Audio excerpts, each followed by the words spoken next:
Good morning seventh class. Good morning all students. देखो बच्चों, जैसे कि हमारी लास्ट डे हमारी पोएम जो थी, ये शॉर्ट पोएम ट्रीज़, वो कंप्लीट हो गई थी। इस पोएम में हमने इम्पोर्टेंस ऑफ ट्रीज़ के बारे में पढ़ा था कि पेड़ कितने महत्वपूर्ण होते हैं और पेड़ सिर्फ इंसानों के लिए ही नहीं बल्कि पूरी प्रकृति के लिए कितने ज़्यादा ज़रूरी होते हैं, ये हमने पढ़ा था। और थोड़ा सा इंसानों के जीवन में उसके महत्व को जानने के लिए हमने जाना था कि जो पेड़ होते हैं, पेड़ों से हमें छाया मिलती है, पेड़ों से ही जो है वो बरसात होती है और पेड़ों के कारण ही जो है हमें बहुत सारे फल, फ्रूट, पत्ती, गोंद और इसके अलावा जो फ्रूट्स हैं, इमारती लकड़ी और हर्ब्स, ये सारी चीज़ें जो हैं हमें पेड़ से ही प्राप्त होती हैं। और इसके अलावा गर्मी के मौसम में छाया भी हमें पेड़ों से ही मिलती है। जब इन पेड़ों को काट दिया जाता है तो इमारती लकड़ी भी हमें पेड़ों से मिलती है। पेड़ों के नीचे जो हैं लोग बैठकर चाय पार्टी किया करते हैं, पेड़ों पर झूले डालकर झूला जाता है, बच्चे पेड़ों के पीछे छिपकर लुका छिपी का खेल खेलते हैं। जब बच्चे पतंग उड़ाते हैं तो उनकी पतंगें पेड़ों में जो है वो उलझ जाया करती हैं। यह इतने खूबसूरत रचना है ईश्वर की, प्रकृति की, कि इसके बिना इंसान के जीवन की कल्पना कर पाना बिल्कुल नामुमकिन सा लगता है। क्योंकि ट्रीज़ एक सबसे बड़ा कारण है, क्योंकि इंसान को जीवित रहने के लिए ऑक्सीजन गैस की ज़रूरत होती है और पेड़ जो हैं वह उन्हीं से हमें क्या मिलती है, ऑक्सीजन गैस मिलती है। हमारे वातावरण में संतुलन बना हुआ रहता है, जिसके कारण ही पृथ्वी पर जो है वो सही प्रकार से वर्षा होती है, तभी ज़मीन उपजाऊ होती है। तो यहाँ पर हमने जो है वो किसके बारे में पढ़ा था, ट्रीज़ के बारे में पढ़ लिया था। और आपसे ये भी कहा था कि आप अपने फ्रेंड्स के साथ, एक दूसरे के साथ चर्चा करें कि आप कितने पेड़ों के वो नाम जानते हैं और ये भी चर्चा करें कि पेड़ों से हमें क्या क्या प्राप्त होता है। सो ऑफ दैट आप लोगों ने इस पोएम को रिवाइज़ कर लिया होगा और इसके मीनिंग्स भी आप लोगों ने कॉपी में करने के साथ साथ लर्न भी कर लिए होंगे। तो आज हम जो हैं इस पोएम के जो क्वेश्चन आंसर्स हैं उस क्वेश्चन आंसर्स पर डिस्कस करेंगे, ठीक है। तो देखिए बेटा, अपना फर्स्ट क्वेश्चन है टेक्सचुअल क्वेश्चन में, व्हाट आर द गेम्स और human activities which use trees और in which trees also participate. Working with the poem में आपका क्वेश्चन पूछा गया। देखो इसमें मीनिंग हिंदी लिखी हुई है आपकी।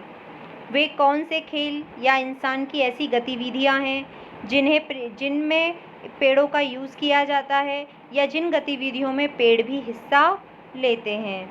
तो आपको पता है अच्छी तरीके से, आपने इस चीज़ पोएम को पढ़ लिया था कि बच्चे जो हैं वो पेड़ों पर झूलते हैं, पेड़ों के पीछे छुपकर जो हैं वो लुका छिपी का खेल खेलते हैं।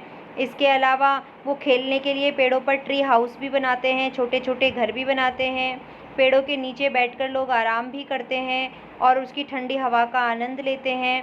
पेड़ के नीचे बैठकर चाय पार्टी की जाती है और पेड़ों को देखकर उनकी खूबसूरत पेंटिंग्स भी बनाई जाती है और पेड़ों की महिमा को जानकर उनके ऊपर जो है वो कविताएं भी लिखी जाती हैं। तो इसी का आंसर हम लिखेंगे। यहाँ देखिए लिखा हुआ है आपका answer, children swing on trees and play hide and seek behind their trunks. They also make tree houses to play in. People sit under them to rest and receive their cool shade. Tea parties are held under them. We use trees to get fruits and timber. Painters draw their pictures and poets sing their praise. तो आपका ये first question का answer हो गया है। आपको बिल्कुल clear दिखाई दे रहा है। आप जो है इसको अपनी कॉपी में कर लीजिएगा, करने में आपको आसानी रहेगी, इसीलिए आपको क्वेश्चन आंसर्स बता दिए गए हैं। अब हम हमारे नेक्स्ट क्वेश्चन पर आ जाते हैं। जो हमारा नेक्स्ट क्वेश्चन है तो देखिए उसी को अब हम कर लेते हैं। तो हमारा इसमें सेकंड क्वेश्चन जो है वो देखते हैं हम। Trees are to make no shade in winter, what does this mean? Contrast this line with the line immediately before it. सर्दियों में वृक्ष छाया देने के लिए नहीं होते। इसका क्या अर्थ है? इससे पहले वाली लाइन अगर आपने पोयम पढ़ी होगी तो इससे पहली वाली लाइन में ये बताया गया था कि गर्मी के मौसम में ठंडी छाया जो है वो हमें जो है पेड़ों से ही मिलती है। ये इससे पहले वाली लाइन है। तो इसमें लिखा है, देखिए, contrast this line with the line immediately before it, कि इससे तुरंत पहले की जो पंक्ति है उसी के साथ इसका विरोधाभास दर्शाएं। भाई सर्दियों में तो ये छाया नहीं देते क्योंकि सर्दियों में छाया की ज़रूरत ही नहीं होती है हमें, और गर्मियों में ये छाया देते हैं। तो इसका आंसर आप यहाँ है, देखो ये लिख सकते हो, some trees remain bare in winters by shedding their leaves, thus they give no shade and let sunshine come through. The line before it tells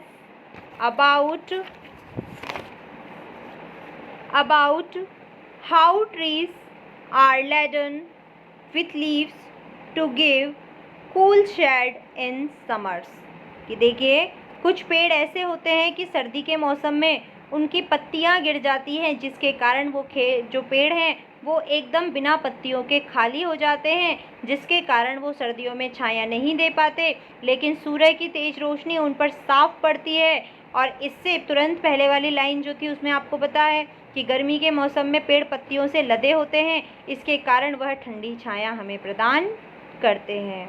तो ये आपकी जो सेकंड क्वेश्चन का जो फर्स्ट पॉइंट था जिसमें आपको कॉन्ट्रास्ट करने के लिए बोला था, तो उसका आंसर ये वाला है। अब हमारे सेकंड का जो सेकंड पॉइंट है उसे हम पढ़ लेते हैं। तो देखिए सेकंड का सेकंड पॉइंट ये आपको इसी के साथ दिखाई दे रहा है आंसर के साथ ही जस्ट ऊपर। Trees are 4 apples to grow on or pears. Do you agree that one purpose of a tree is to have fruit on it, or do you think this line is humorous? अब यहाँ पर लिखा हुआ है, इसमें हिंदी आपकी साफ साफ लिखी है, पेड़ों पर सेब या नाशपाती उगते हैं। क्या आप इस बात से सहमत हैं कि एक पेड़ का उद्देश्य केवल फल प्रदान करना है, या आप इस पंक्ति को सिर्फ हास्यास्पद समझते हैं? बिल्कुल, इसमें कोई संदेह नहीं है कि पेड़ हमें जो है वो फल प्रदान करते हैं, लेकिन सिर्फ पेड़ फल ही नहीं देते, पेड़ तो हमारे और भी कई काम करते हैं। तो पेड़ों पर सेब और नाशपाती उगती है, इसका आंसर तो हम यस में ही देंगे कि हाँ बिल्कुल, लेकिन जो है सिर्फ फल ही देते हैं इस बात को हम मना करेंगे, क्योंकि पेड़ों से तो हमें छाया भी मिलती है, जड़ी बूटियाँ मिलती हैं, गोंद से क्या कहते हैं, पेड़ों की छाल से गोंद बनाई जाती है, इमारती लकड़ी मिलती है, तो बहुत सारी चीज़ें हमें इससे मिलती हैं। तो इसका आंसर देखिएगा ये रहा, सेकंड में ये आंसर है आपका। Yes, there is no doubt that the main purpose of a tree is to have the fruits on it. Yes, there is no doubt that the main purpose of a tree is to have the fruits on it. अब इससे आगे और भी हमारा answer है जिसे हम देख लेते हैं। तो देखिए इससे आगे आंसर है, so I think that this line is not humorous. So I think that this line is not humorous. ठीक है, अगली लाइन हमारी, अगला क्वेश्चन अब हमारा आ जाता है जिसे हम देखेंगे। With the help of your partner try to rewrite some lines in the poem और add new ones of your own as in the following examples. यहाँ कुछ लाइन्स लिखी गई हैं, इन लाइन्स के साथ जो है कुछ लाइन्स आपको और जोड़नी है, सिमिलर लाइन आप जोड़ सकते हैं। आप चाहें तो इस क्वेश्चन को करें या चाहें तो आप इसे इग्नोर भी कर सकते हैं। तो यहाँ देखिए कुछ लाइंस जो थी वो लिखी हुई हैं, इसी के साथ जो है कुछ लाइंस को जोड़ा गया है, ठीक है, जिसे आप चाहें तो लिखें वरना ना करें, इसको आपको दिखा दिया है।